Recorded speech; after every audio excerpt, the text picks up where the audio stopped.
Good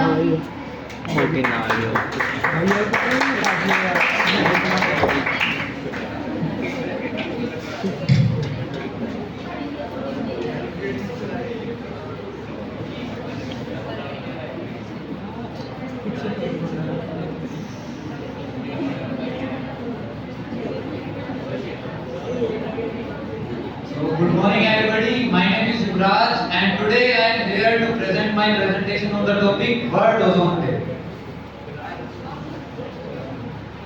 So first of all, we have to understand that what is ozone and what is its importance.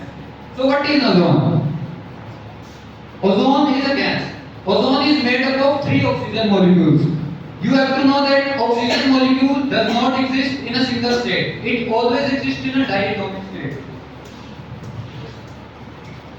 What is the importance of ozone layer? Ozone layer protects us from the harmful UV radiations which came from the sun.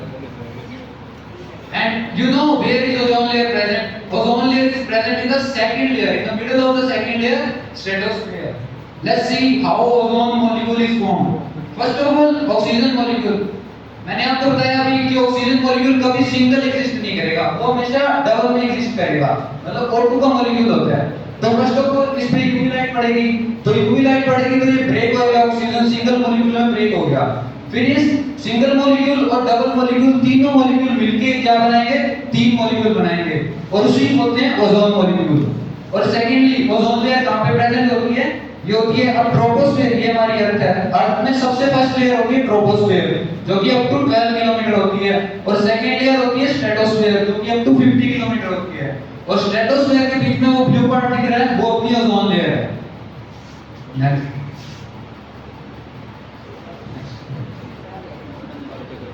So ozone layer कैसे दिखती है? ये अपनी अर्थ है, ये atmosphere, atmosphere में layers होती है बहुत सारी, यहाँ पे अपनी सेकंड लेयर में ओजोन लेयर आ गई।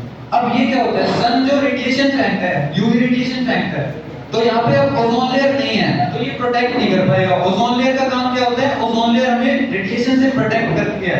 ये यूवी रेडिएशन बहुत खतरनाक होती है, मैं आपको कॉन्सिक्वेंसेस बताऊंगा आगे क्या क्या कर सकती है ये।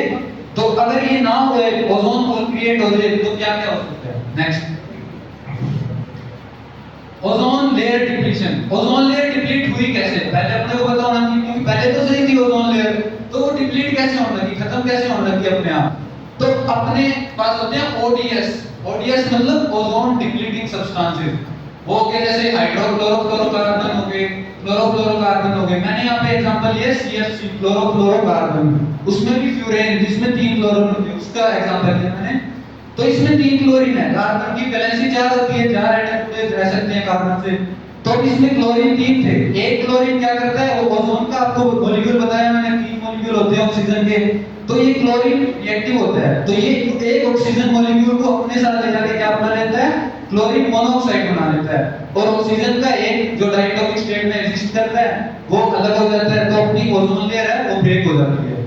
नेक्स्ट अब इसके कंसीक्वेंसेस क्या है? अगर ये ओजोन लेयर डिप्लीट होगी, खत्म होगी, तो इसके क्या कंसीक्वेंसेस है? पहले तो जो सनलाइट से रेज आ रही है यूवी रेडिएशन, वो उनका आना इंक्रीज हो जाएगा, मतलब बहुत ज्यादा आने लग जाएगी, और उससे क्या होगा? Skin cancer.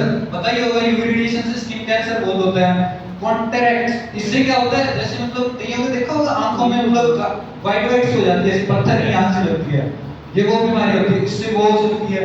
और आपकी इम्यूनिटी वीक हो सकती है इससे, और प्लांट और मैरीन लाइफ इन सबको डैमेज पहुंचता है, जैसे एग्जांपल अंटार्कटिका का ओजोन होल है। नेक्स्ट अब बताते हैं मॉन्ट्रियल प्रोटोकॉल होता क्या है। ओजोन होल हो गया, अब मॉन्ट्रियल प्रोटोकॉल क्या होता है?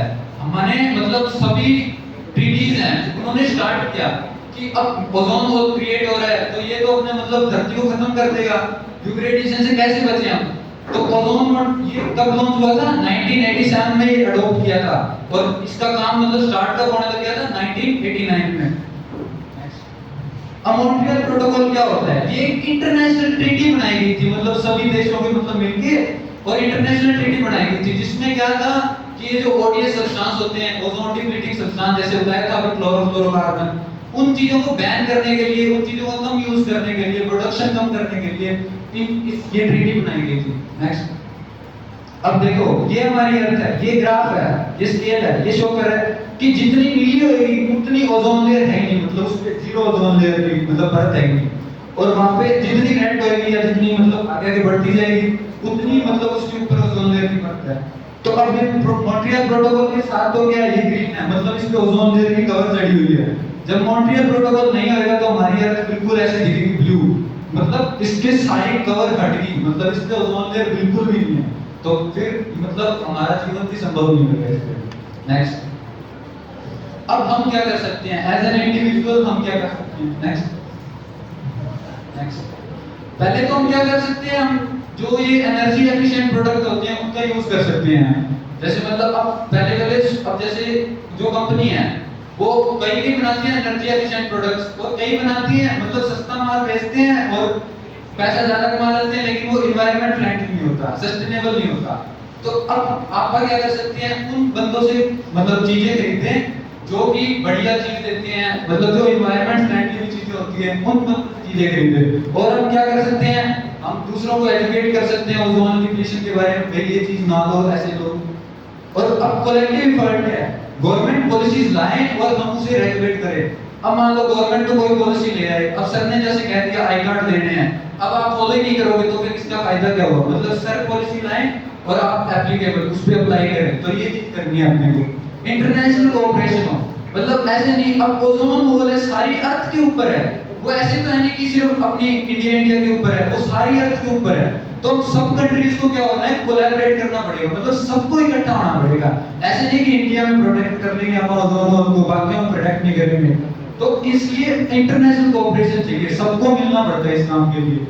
टेक्नोलॉजिकल इनोवेशन, टेक्नोलॉजिकल इनोवेशंस क्या होते हैं, जैसे अब सोलर पैनल आ गए तो अब एनर्जी एफिशिएंट यूज हो रही है, मतलब एनर्जी वेस्ट नहीं जा रही, वो आती है सोलर पैनल में स्टोर हो जाती है, फिर हम एनर्जी यूज कर सकते हैं, तो अपनी एनर्जी वेस्ट नहीं है। ऐसे ही हमको नए नए इन्वेंशंस करने की जरूरत है जिससे एनर्जी स्टोर कर सके और एनर्जी एफिशिएंट प्रोडक्ट बना सके। ये अपनी प्यारी शेयर ऐसी दिखेगी, अब थोड़ा थोड़ा एफर्ट डालेंगे अगर हम। Next, thank you so much for listening.